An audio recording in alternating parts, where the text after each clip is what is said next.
This episode of the Power Ranking Show is brought to you by Bet Online. Bet Online is your number one source for all of your betting needs. Get the latest odds, lines, and matchup reports for football, basketball, baseball, boxing, golf, and more.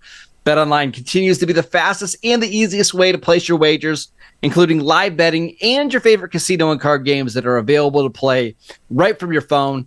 Head to the website or use your mobile device to sign up today and get in on the action. Remember to use promo code BELIEVE for your 50% welcome bonus on your first deposit. Bet Online, where the game starts. And that, of course, is the voice of @Marcus_Mosher. This is the Power Rankings podcast, aka the Power Rankings Show. I just realized my reading glasses are on top of my head. We were just having a great discussion about how Dak Prescott's the greatest player in the history of the National Football League. And now we're going to get to pick games where Dak gets to prove it. This is what's really fun about football, is all the people that have hot biased takes about players. Well, they have to prove it, don't they? And so one of the cool things is we got a big game this week where somebody who's been getting a ton of credit is actually going to have to go out there and show it against a really good football team. And of course, I'm talking about the Pittsburgh Steelers game on Thursday night. It's going to be wildly fun. How much of this game are you watching? I mean, it's the Steelers, so I'll watch the entire thing, start to finish, watch the pregame show, watch the postgame show. Let's get right into it, this one, Elliot. The Steelers at home on a short week. Mitch Trubisky starting at quarterback. Patriots going with Bailey Zappi and Ezekiel Elliott in the backfield. Steelers 6-point favorites. Well, given the trouble the Patriots have had putting points on the board, you would think this would be an easy pick. The problem is the Steelers' offense has just been awful. But I got to think, after being embarrassed by the Cardinals, that they're going to win and cover here. Yeah. And I think the Steelers' offense could struggle to only put up 17 points. But are the Patriots going to score 10? I don't see that. They couldn't even score a single point against the Chargers defense last week. I won't be surprised if the Patriots don't score a touchdown this week. Yeah, I wouldn't either. And golly, this is a game that the total's got to be so colossally low on this. What is it, 34.5? 30. Oh my gosh, 30? This is the lowest in the last 20 years of the NFL. Gosh, can you go under 30? Would you go under 30? Yeah, I think it would, because I could honestly see this game being 20-3, 20-6. 17-10. Like there is a absolute world where the under goes up. We get the under pretty comfortably. Yeah, you know what? I agree. I do. I agree. I can't. There's no way I can vouch for this being the over. Wow, that's crazy. All right, let's go to Sunday. Yeah. All right, our next game. It's the Jacksonville Jaguars at the Cleveland Browns. The Browns are 3-point favorites. Obviously, sportsbooks don't believe that Trevor Lawrence is going to play, because this spread was Jags -3 before Monday Night Football.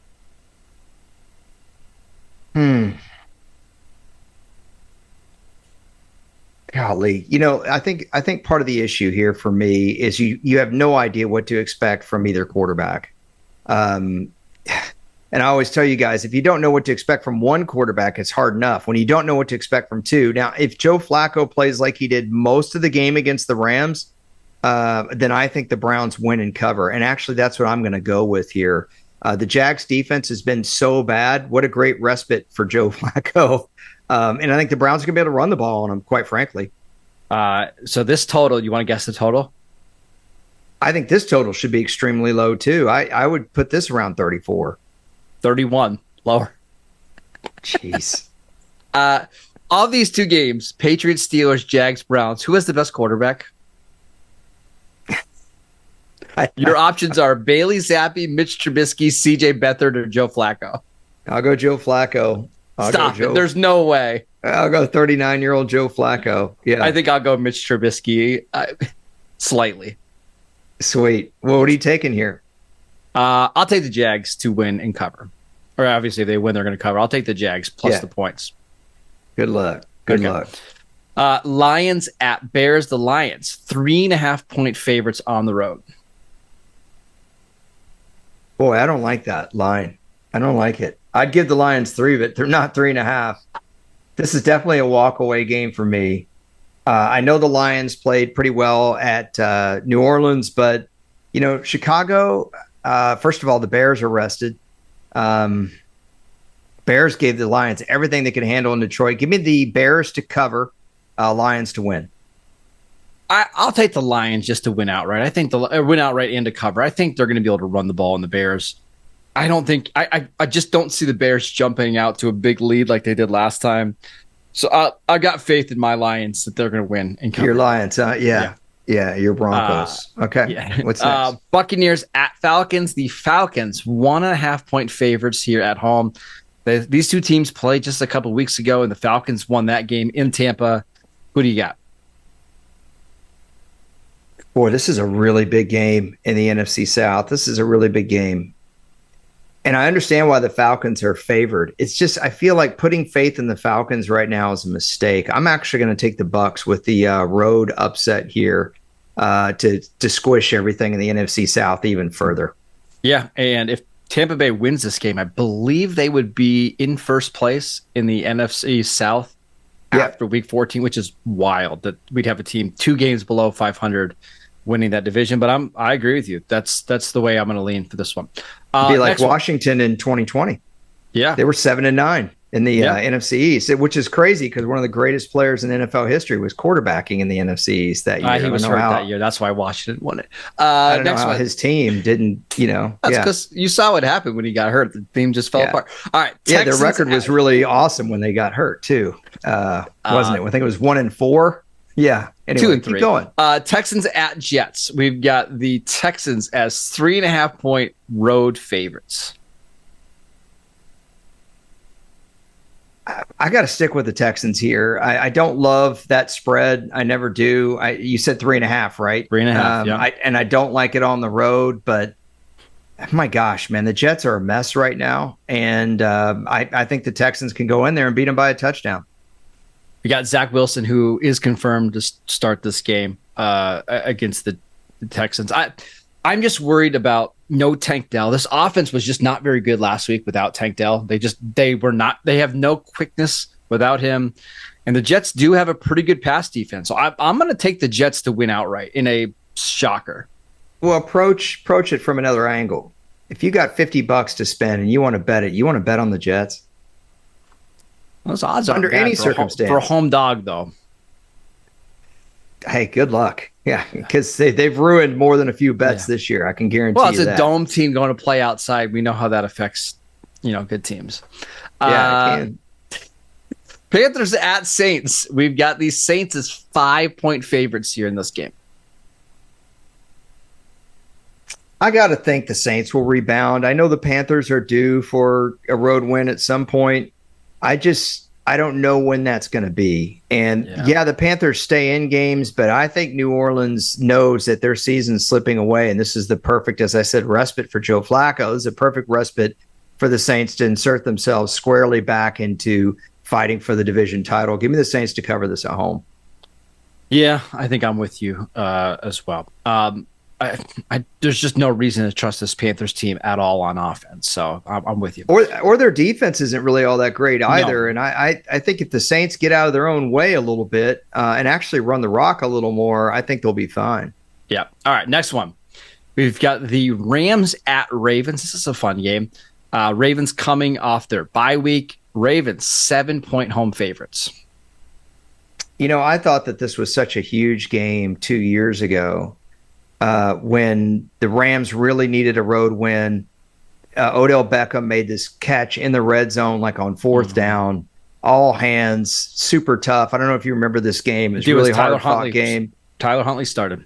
And it was just a game I thought really helped send the Rams on their way and made Odell Beckham a big part of that offense. Obviously, now Odell Beckham plays for the other guys now. The Ravens being 7-point favorites seems like a little high to me. The Rams have been playing really good football. I think the Ravens are better than the Rams are, but do you feel like this is a tad bit high even for a rested Ravens team? Here's what makes me nervous is that we've seen twice this year good quarterbacks going into Baltimore just completely lay an egg with Jared Goff and Geno Smith. It does feel like this could be a little bit of a disaster game for the Rams, right? You go play on the road, playing on the East Coast at 1:00. The Ravens just get ahead and then they can just suffocate you on defense. This is probably just a stay away for me. Yeah, I'm with you on staying away from it. I think Kyron Williams makes it a little more palatable taking the Rams here to cover. I think so. Man, I think I'll take the Rams to cover, Ravens to win outright, but I'm with you. This is not a game I would bet on. Absolutely not. You got much better options here, like Pittsburgh tonight.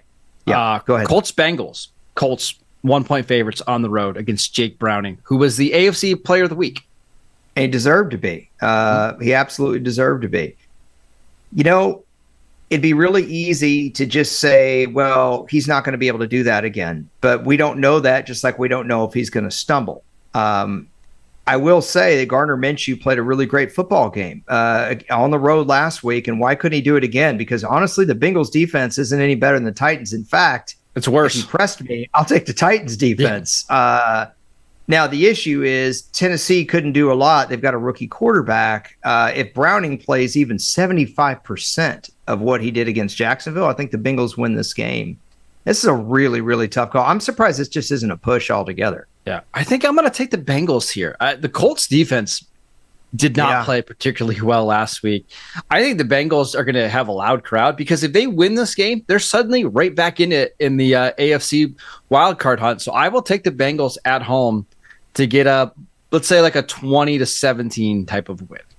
Yeah, I think the other thing that concerns me here with the Colts is just we haven't seen the Colts really put three really solid games together.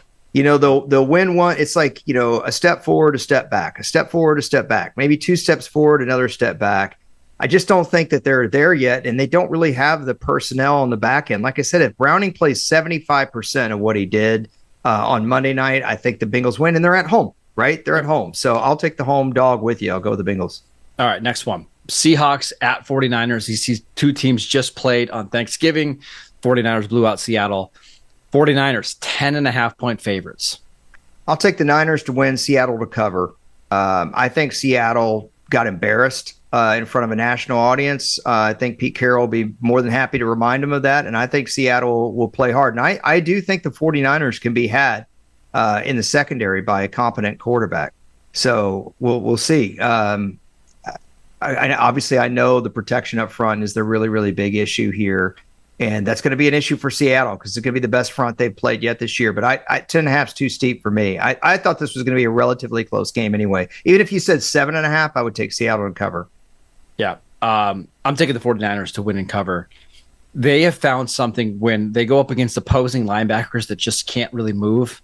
And unfortunately, we're at the point of Bobby Wagner's career where he can't cover. The Cowboys picked on him over and over again. There was plays where he didn't even move because he just knew he couldn't get to a spot. In the first game, Bobby Wagner played maybe the worst game I've ever seen him. I think with a healthy Deebo Samuel, healthy Christian McCaffrey, they are going to make his life miserable on Sunday. I'm taking the 49ers to get a huge win. Huge win. Cowboys have the greatest quarterback of all time. The Seahawks are playing a garbage QB that, you know, is clearly rated below that guy. So, you know, because he's just a product of his surroundings. So, I just can't go with you there.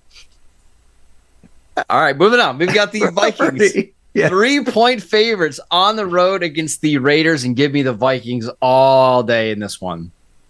Really? You have little faith in the Raiders, huh? Yes. The Raiders have scored over 18 points twice this season. You know what rookie quarterbacks really struggle with is the blitz. Do you know which coach blitzes more than any other team in the league or any other coach in the league? Brian Flores. I think this is going to be a nightmare game for the Raiders on offense. You know what? I'm taking the Raiders in an upset. I like the way they played. So Remember far under Justin Antonio Jefferson Pierce. coming back as well. Yeah, it's going to hurt. It's going to hurt. But Josh Dobbs, had a couple rough games, and you saw that the team really collapsed. Give me the Raiders in an upset. We got to pick an upset every once in a while. Yeah, I'm taking the Vikings there. Bills at Chiefs. The Chiefs at home. What do you think the spread is in this game? Oh, man. I don't think Vegas really thinks Kansas City's better than Buffalo.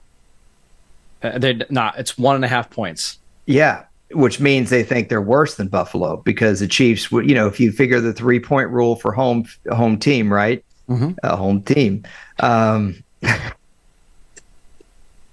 The terrible Rocky Balboa or Rocky 5 reference. Yeah, I'm taking the Chiefs, by the way. So I think that you've been telling me how awful they are for a week. I know, but Buffalo has major issues on defense. They can't stop anybody right now, and I think the Chiefs are going to be a little embarrassed after what they did on Monday Night Football. I think the Chiefs get a 23-20 win on Sunday. You know what? I'm taking the Bills. No, I can't. I want to so bad, but I'm going to go with you. Doggone it. All right. This is so close to me. I think this is an overtime game that Kansas City wins because they're at home with Butker.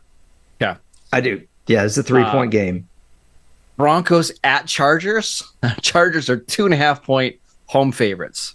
I'm surprised the Chargers are favored here. I mean, I'm just not hearing that. It's the Broncos. Broncos can't score either. I'm going to take the Chargers to cover this at home. Justin Herbert's had an up and down season. The Chargers have lost a lot of close games, but the math is starting to go the wrong way. In other words, it's going too much against the Chargers, and these things tend to even out. The ball bounces the other way. They've had such key drops. I think this is the game their offense puts it together. The Broncos defense, they have a decent secondary, but they're not very good on defense either. Give me the Chargers to win in a key division game-ish. I think the wild card game. I think the Broncos just run the ball right down the Chargers' throat, and they win a 17-16 type of game. The better quarterback does not win in this one, unfortunately. But why doesn't your Brandon Staley desperate team not hold here? Because you were telling me for 2 weeks you thought the Chargers would win because they did. They win. They won last week. They got a nice win to save the season. But now I think they lose. All right. Sunday Night Football, Eagles, Cowboys. You want to guess the spread on this one? Dallas by 3. It is Dallas by 3.5. Okay. Give me the Eagles to win and cover. I think the Eagles are going to be highly motivated after getting embarrassed, absolutely embarrassed by San Francisco, similar to the way the Cowboys got embarrassed by San Francisco.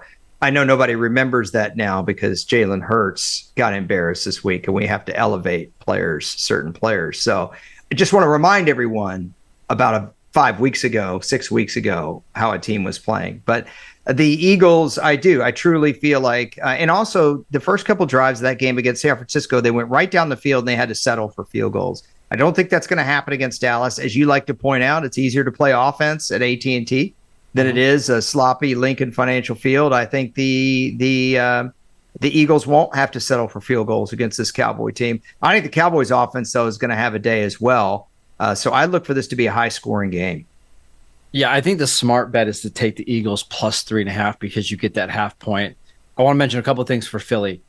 This is as healthy as they're going to be. They're getting Dallas Goedert back, which is huge. They're just not the same offense without Dallas Goedert. They're getting Zach Cunningham, their starting linebacker, back. Shaq Leonard, who they signed on Monday, is expected to play. This team is fully healthy right now. And this game actually means a lot more to Philly than it does to Dallas, because even if Dallas were to win this game, they would need Philly to slip up multiple times to win the division. For the Eagles, if you lose this game, you probably lose the number 1 seed in the NFC, and that's huge. So both teams really motivated. I'm going to take the Eagles to win and cover as well. Well, a couple of things. I don't really care about the Shaq Leonard signing, but I do care about Zach Cunningham and Dallas Goedert. First of all, look, I love Curse, and the Cowboys safeties have had really nice moments over the last 2.5 years, but against really good tight ends, man, they can get beat. And Goddard's a really good tight end. If you watch the Eagles linebackers against the 49ers, you know how much they need Zach Cunningham right now, man. They got destroyed in the second half. Absolutely destroyed. Bad angles, bad tackling against the Cowboys. The one thing about Dallas that's not like San Francisco is Kyle Shanahan will stay committed to the run. I don't know that Mike McCarthy will. I don't know. It's hard to say. The Cowboys have had such varying degrees of success running the ball this year. So maybe this is a game that the Cowboys should do that. Maybe give the Eagles a little something to think about. Maybe let Dak go off play action a little bit more to create even more hay in the passing game. I'd like to see Pollard get some work in this game, but I think both quarterbacks are going to play well. I think Dak's going to play well because he's been playing great and he's the greatest player of all time. And then also Jalen Hurts, I think he's been hearing the noise. People don't realize he's playing hurt. He is playing hurt. It's very obvious if you watch him. And I think adrenaline's going to take over. I see the Eagles winning this game. As you listeners can tell, Elliot has a very strong bias against Dak Prescott. He's never really been a fan. He thinks he gets too much credit for being a good quarterback. So that's why you're hearing what you're hearing right now. But let's move on to our doubleheader on Monday Night Football. Actually, it's not a doubleheader because a doubleheader means that you have one game after the other, right? So what do you call it when you have two games just running simultaneously with one another? Parallel universe? Sure. Two parallel games on Monday Night Football, which who asked for this? Who asked for two Monday night games playing at the exact same time? Ray Bradbury? I didn't. Go ahead. Okay. We've got the Green Bay Packers at the New York Giants. Giants said they're starting Tommy DeVito over Tyrod Taylor the rest of the year. Yeah. Packers 6.5 point. No. Favorites. Sorry, I didn't get that. I got it. We walk into a blank or empty room. I get it. Yeah. Oh. Do you know they actually shot in real life? They shot his wife at the same time. No. Yeah, because can't have any loose ends. They shot Tommy DeVito and his wife. Well, Tommy DeVito, look, he's probably the fourth best. Well, he's really the third best quarterback in the NFC because there's only really three quarterbacks, and then there's like deity. So we have to be careful here. Such a hater. I actually like Green Bay to cover this. They've been playing really good football. The Giants are not a very good team. And if you want to talk about weather and cold weather, what team is more used to that than Green Bay? I just don't think that's going to affect their guys very much if it's cold. Give me Green Bay. I think Green Bay also realizes this is their season. This is the kind of game you have to win if you're going to be a playoff team because they're going to have tougher games than this coming up at the end of their schedule. Unfortunately, I really don't. Can I read you? I know it's easy, but it's not this easy. No, it's not this easy, but I'm going to read you the rest of their schedule. Yep. After the Giants, they play home against Tampa Bay, harder. At Carolina, easier.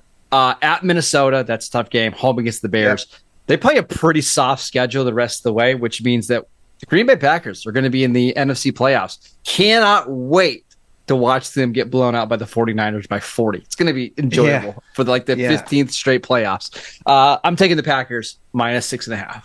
I don't know how the 49ers do it with such an average, mediocre quarterback. It's crazy. The good thing is they're used to this. They've been doing this for years with Jimmy Garoppolo. Titans at Dolphins. The Dolphins 13-point favorites here at home. Oh, gosh, that's a lot. Jeez, these lines. So, a couple things for the Titans. No Jeffrey Simmons on the defensive line. That's a pretty big one. Harold Landry questionable to play as well. It's not great.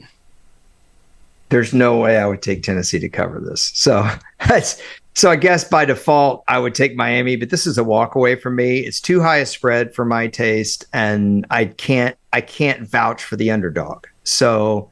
But obviously give me Miami to win outright. I just think there are better games to bet on here. So everybody knows, I did just say that Dak Prescott has been playing great football for the last 5 or 6 weeks. It's just amazed me how Marcus and others literally have elevated this guy to Hall of Fame status. It's like the beginning of the season never happened. This is the thing. You take a comment that Dak is playing well and you extrapolate it to, he's playing at a Hall of Fame level. Nobody's saying that. Nobody's saying that. I take people putting Dak over Jalen Hurts like there's no question about it. That is ridiculous to me because even though wins for any of these quarterbacks, honestly, wins is not a quarterback stat. However, if against the very elite teams in the league, you're a big fat offer, I think mathematically, you got to win one of these at some point if you're playing well. And I think, by the way, I think Dak played great against Philadelphia this year. He didn't play great against San Francisco. He did not play well at all. But he did against Philly, and he did everything he could to help that team win. The step out of bounds, I don't blame him for. I know some people did on TV. I think he's going to play good against Philadelphia. I just think this Eagles team is going to be really motivated. And look, this is clearly one of the best games of the year coming up. That's why we're spending so much time on it. But I do wonder, with, again, using Brock Purdy as an example, it's really hard to gauge how good a guy like that is when he has the team around him that he does. But I do give Brock Purdy a lot of credit for making plays at end of games, that have been, in games where it's been tight. Unfortunately, the 49ers are like Dallas. They've also blown out a lot of teams, so it's hard to tell. Yeah, and so right now on BetOnline, Brock Purdy is actually the MVP favorite.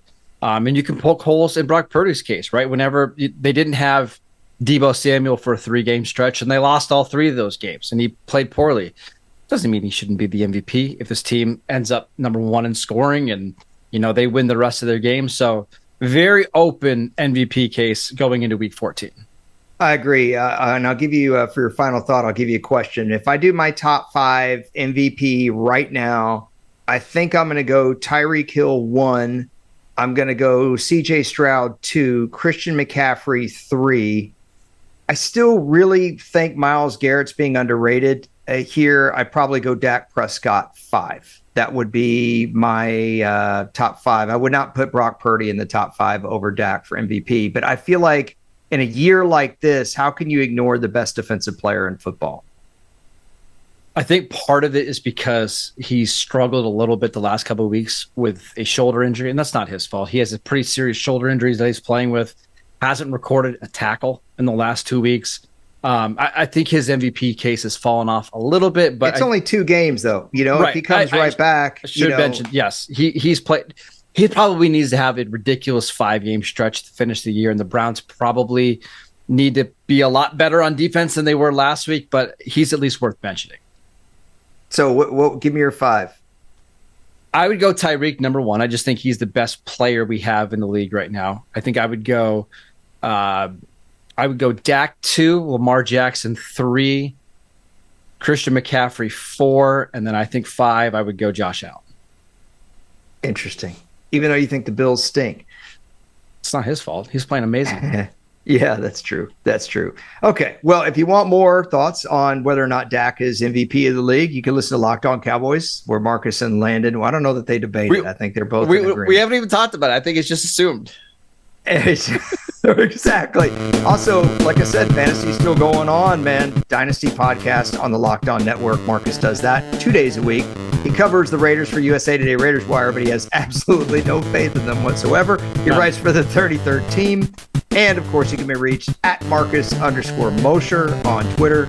We will talk to you guys soon. We really appreciate y'all. And, of course, enjoy the game tonight. Should be high flying. 6-3, 9-6, 12-5. Talk to y'all later.